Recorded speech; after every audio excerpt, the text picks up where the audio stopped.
Rain-X wipers are the #1 wiper blades in America. That means all kinds of drivers choose Rain-X. Big drivers in small cars choose Rain-X. Small drivers in big cars choose Rain-X. Drivers with long hair and short commutes choose Rain-X. Drivers with short hair and long commutes choose Rain-X. Drivers with pets on board, babies on board, and bored babies on board choose Rain-X. Basically, drivers who love a clear view of the road all choose Rain-X wipers, the #1 wiper blades in America. Hello and welcome. I'm Ray Review, back with another dark story. Today we're looking at the story of Dr. Sneha Ann Philip. Grab your coffee. Mine has a ton of creamer in it today because, honestly, we're going to need it. We talk a lot of dark history here, but today's story is a different kind of haunting. This is about a woman who disappeared just as the world changed forever. Most people remember where they were on September 11th, 2001. It was a day of collective shock and grief. But for one family, the tragedy actually started the night before. Because Sneha Ann Philip vanished without a trace after September 11th, and she was never seen again. And you're probably thinking, how sad that such a talented woman lost her life in the tragedy of 9/11. Well, you'd be wrong, because unfortunately, it's not that simple. Today, we're looking at how a brilliant woman was nearly erased from history by a narrative of a bad reputation. Before we start, a quick reminder, I tell a lot of dark stories on this channel, and while they matter, they can be heavy. So please listen with care. But if you like spoken true crime stories, please like this and follow the channel. Not only will you be notified when a new story drops, but it helps the channel tremendously. If you prefer to listen, you can find the Ray Review Dark Stories podcast wherever you get your podcasts. Thank you for being here and supporting these stories. Now, let's get into it.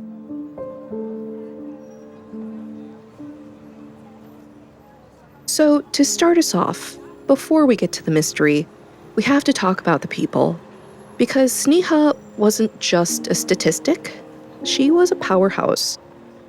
Sneha Ann Philip was born in India and raised in upstate New York. She was the kind of person who didn't just do medicine, she lived it. She graduated from Johns Hopkins and then went to Chicago Medical School, and that's where she met Ron Lieberman. Ron Lieberman was an ER doctor, a year behind her, and they were very devoted to each other. She was so devoted that she actually took a year off of school to travel through Italy just so they could graduate together. They married and moved to Battery Park City, a part of New York that is literally down the street from the Twin Towers, and built a life there. She was an artist, she loved her cats, she loved her husband, and she was a healer.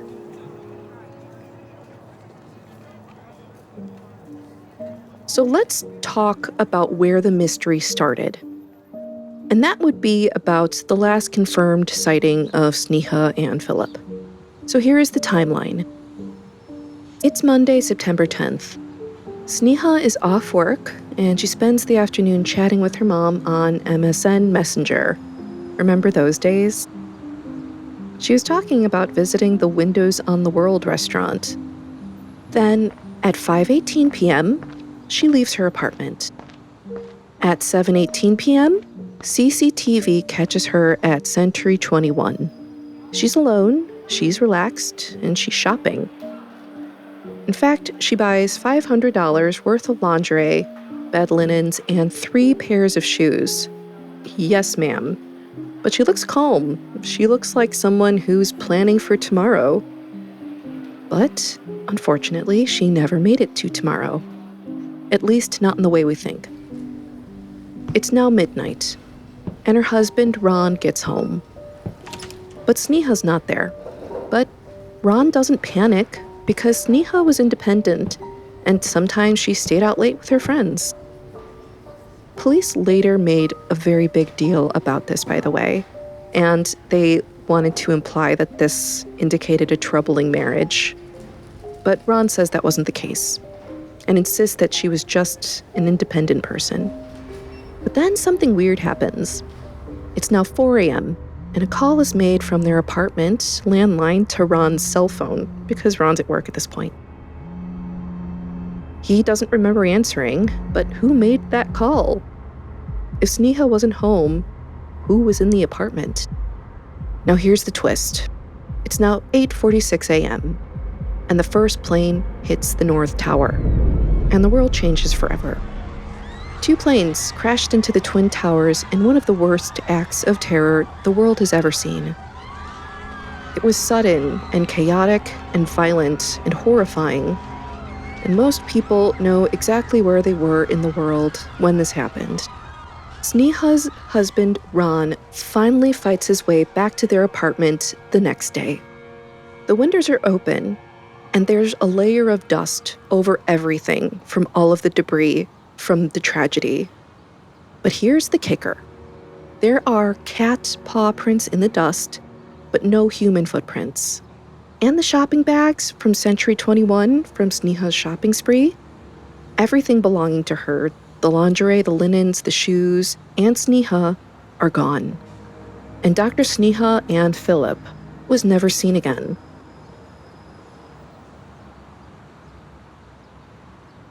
So this is the part of the story where things take a turn. The 9/11 attacks were sudden and chaotic, and it was difficult to comprehend the resulting loss of both property and life. And it took several years to establish a near-final official death toll for the 9/11 attacks. The immediate quantification was just difficult due to the scale of destruction, and efforts to identify victims from recovered remains continue to this day. Ron Lieberman reported his wife missing and continued searching hospitals and morgues on his own.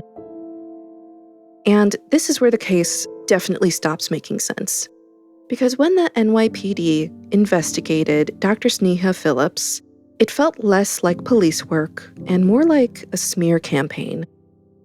The police began to build a dossier that painted Sneha as a woman spiraling. The police decided to focus on unfavorable information about Sneha, like the fact that her contract at Cabrini Medical Center wasn't renewed, the fact that she had been suspended from her hospital for alcohol-related issues, the fact that she had visited lesbian bars, which obviously meant her marriage was troubled. I'm being sarcastic, by the way. And what I believe is the most relevant is that she had a pending criminal charge. What was the charge, you ask? So I do need you to sit down for this part because it's enraging. So Sneha had accused a male colleague of inappropriate touching. The hospital investigated, but they didn't find anything. And the police wound up charging Sneha with falsely reporting an incident. To recap, the September 11th attacks took the lives of almost 3,000 people. But for some reason, the police refused to believe that Dr. Sneha Phillips was among one of those lost souls. So let's take a moment to break this down because it opens up so many questions. My first question here is let's take a look at the reasoning behind the character assassination. It's bizarre. Why would they do this? Was it just lazy policing, or was it something deeper? What many believe is that it was a perfect storm of the 3 big biases. The first one would be the perfect victim myth. In 2001, the world wanted stories of flawless heroes. An Indian American woman who spent her nights in bars and had a messy HR file didn't fit that narrative. And it was easier for the NYPD to say she ran away from her problems than to admit they couldn't find her body in 1.8 million tons of debris. The second bias is institutional racism and xenophobia. Let's call it what it is. It was weeks after 9/11, and the air was thick with suspicion toward anyone who looked like Sneha. And while the family was grieving, the police were questioning if she was really a doctor or if she had other motives. And the last bias would be financial gatekeeping. If you were declared a 9/11 victim, it meant you had access to a victim compensation fund. Some theorists believe the city was incentivized to keep the death toll quote-unquote official and exclude anyone with a shadow of a doubt to save money. There are 4 main theories for the disappearance of Sneha Ann Phillips, and let's take a look at those now. The first is the hero narrative. This theory is that Dr. Sneha Phillips, being an ER-trained doctor, saw the first plane hit while she was returning home from her night out. And instead of running away, she ran towards the towers to help. And she perished in the collapse. And her remains were never found, like 40% of the victims from 9/11. The second theory is the new life theory. Now, this theory is that because of Dr. Sneha's work suspension, and a pending court case for falsely reporting an incident with a colleague, some believe she used the chaos of 9/11 to walk away from her life. Now, I do want to speak about Sneha Ann Philip's pending court case, because it's significant. She reported being inappropriately touched by a work colleague, and not only was she not believed, but she was punished for it. This was far before the era of the Me Too movement. And the Jeffrey Epsteins, the Prince Andrews, and the Harvey Weinsteins still ruled the world. To this day, it's incredibly hard for women to come forward for fear of being shamed, blamed, or retaliated against. And these were all things Sneha experienced. It's perfectly reasonable to believe that somebody would not want to return to their workplace if it's a hostile work environment. The third theory is the foul play theory. This is the darkest one. Sneha was last seen with an unidentified woman at Century 21. If she went home with someone that night, she could have been a victim of a crime unrelated to the 9/11 attacks, and the debris from the tragedy the next day simply covered the crime scene. The fourth theory is the Century 21 disappearance. Some investigators pointed out that her shopping bags were never found. If she died in the towers, where did her stuff go? This suggests she either never made it home or left the bag somewhere we haven't found yet.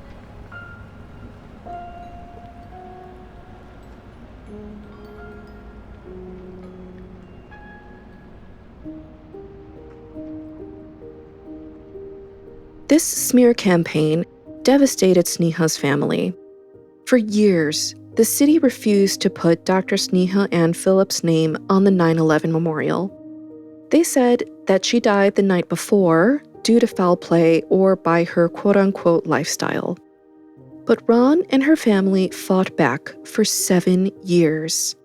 And finally, in 2008, there was a resolution. An appeals court looked at the facts. They looked at the CCTV of her at Century 21, the store that was literally across the street from the North Tower, and they looked at her medical training. The court finally stated there was no evidence that she was leading a double life or intended to vanish. They ruled that, as a doctor, it was in her DNA to help, and it was highly probable that she saw the first plane hit and ran toward the danger to save lives and perished when the towers fell. And this cleared her name. So they officially made Dr. Sneha Ann Philip their 2,751st victim. But by then, the damage was done, and a shadow of doubt was cast over her legacy. And it took 7 years for the world to treat Dr. Sneha Ann Philip with the dignity she deserved from day one. Before I let you go today, I want to sit with the messiness of this case for a moment. I'll admit, I like true crime stories to be neat. It seems to scratch an itch in our brain when we can close the loop. And so often, people like the heroes to be perfect and the villains to be monsters. But that's just not the case. And humans have a wide spectrum of being lovely, and the truth is that Dr. Sneha Ann Philip was human. Sneha Ann Philip was more than a mystery. She was a daughter, a wife, and a doctor who likely gave her life for strangers. And that's the ethical mountain we have to climb here. Because why did she have to be a perfect victim to be worthy of the police's search? When the NYPD looked at Sneha, they didn't see a doctor who might be trapped under rubble. They saw a woman with a lifestyle they didn't approve of. They used her personal struggles, her drinking, her career stress, and her nights out as a reason to stop looking for her. There's also a moral weight to how we remember 9/11. By fighting to have Dr. Sneha Ann Philip's name on the memorial, her husband Ron wasn't just looking for a payout, he was fighting for the truth of who she was. He was trying to communicate that even with the unraveling the police described, she was still a healer and she was still a person. And the mysteries about this story aren't just about how she died, but why the police treated her memory the way they did while she was gone. So let's be a community that doesn't demand perfection from victims. And that's our story for today. Thank you for being here and for caring about these stories. If you want to keep going down these dark paths with me, hit like, subscribe, and tune into Ray Review Dark Stories wherever you get your podcasts. And if you're a reader and want to support the channel, consider subscribing to my newsletter, The Dark Vault. Subscribers get my newsletter, which includes more insights and analysis of true crime, culture, and history. And subscribers also get early access to my deep dive videos. I'm Ray Review, and I'll see you in the next dark story.